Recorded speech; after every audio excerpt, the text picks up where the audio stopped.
Once upon a midnight dreary, while I pondered, weak and weary, over many a quaint and curious volume of forgotten lore, while I nodded, nearly napping, suddenly there came a tapping, as of someone gently rapping at my chamber door.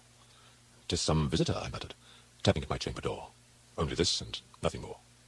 Ah, distinctly I remember it was in the bleak December, and each separate dying ember wrought its ghost upon the floor. Eagerly I wished the morrow.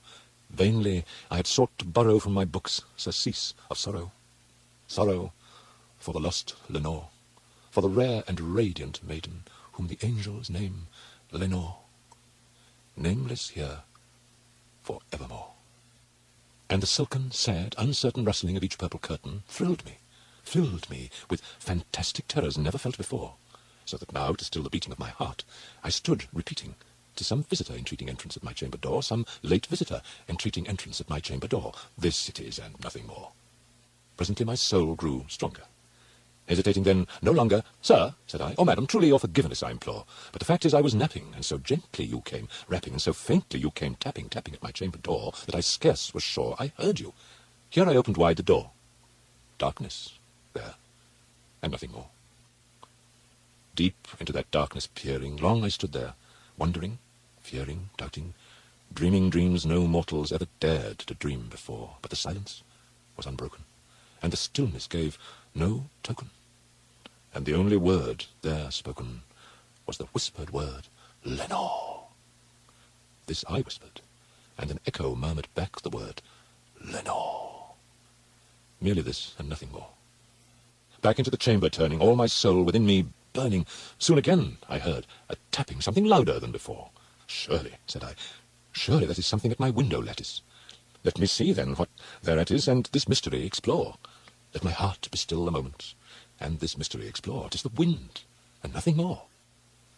Open here I flung the shutter, when, with many a flirt and flutter, in there stepped a stately raven of the saintly days of yore. Not the least obeisance made he, not a minute stopped or stayed he, but with mien of lord or lady, perched above my chamber door, perched upon a bust of Pallas, just above my chamber door, perched and sat, and nothing more. Then this ebony bird, beguiling my sad fancy into smiling, by the grave and stern decorum of the countenance it wore, "Though thy crest be shorn and shaven, thou," I said, "art sure no craven, ghastly, grim, and ancient raven, wandering from the nightly shore. Tell me what thy lordly name is on the night's Plutonian shore." Quoth the raven, "Nevermore." Much I marvelled this ungainly fowl to hear discourse so plainly, though its answer little meaning, little relevancy bore, for we cannot help agreeing that no living human being ever yet was blessed with seeing bird above his chamber door, bird or beast, upon the sculptured bust above his chamber door, with such name as Nevermore. But the raven, sitting lonely on that placid bust, spoke only that one word, as if his soul in that one word he did outpour.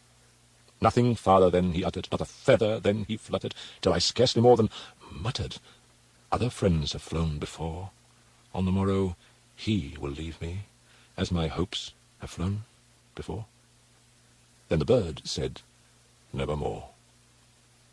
Startled at the stillness broken by reply so aptly spoken, "Doubt this," said I, "what it utters is its only stock and store, caught from some unhappy master, whom unmerciful disaster followed fast and followed, faster till his songs one burden bore, till the dirges of his hope that melancholy burden bore, of nevermore."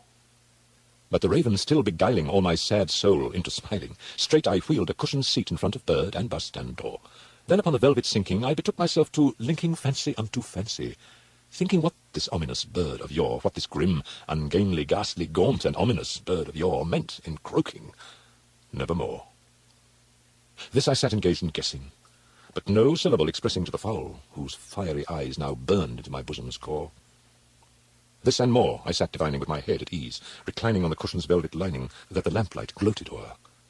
But whose velvet violet lining with the lamplight gloating o'er she shall press nevermore. Then methought the air grew denser, perfumed from an unseen censer swung by seraphim, whose footfalls tinkled on the tufted floor. "Wretch," I cried, "thy God hath lent thee By these angels he hath sent thee respite and nepenthe from thy memories of Lenore. Quaff, O quaff this kind nepenthe, and forget this lost Lenore.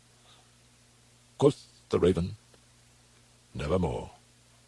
Prophet, said I, thing of evil, prophet still, if bird or devil, whether tempter sent or whether tempest tossed thee here ashore, desolate yet all undaunted on this desert land enchanted, on this home by horror haunted, tell me truly, I implore, is there balm in Gilead?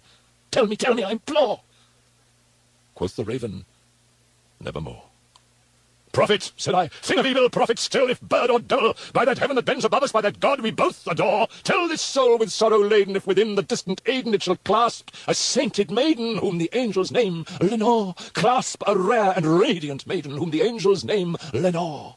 Quoth the raven, nevermore. Be that word our sign of parting, bird or fiend, I shrieked, upstarting, get thee back into the tempest and the night's Plutonian shore. Leave no black plume as a token of that lie thy soul hath spoken. Leave my loneliness unbroken. Quit the bust above my door. Take thy beak from out my heart, and take thy form from off my door. Quoth the raven, nevermore. And the raven, never flitting, still is sitting, on the pallid bust of Pallas just above my chamber door. And his eyes have all the seeming of a demon's that is dreaming, and the lamplight o'er him streaming throws his shadow on the floor. And my soul from out that shadow that lies floating on the floor shall be lifted nevermore.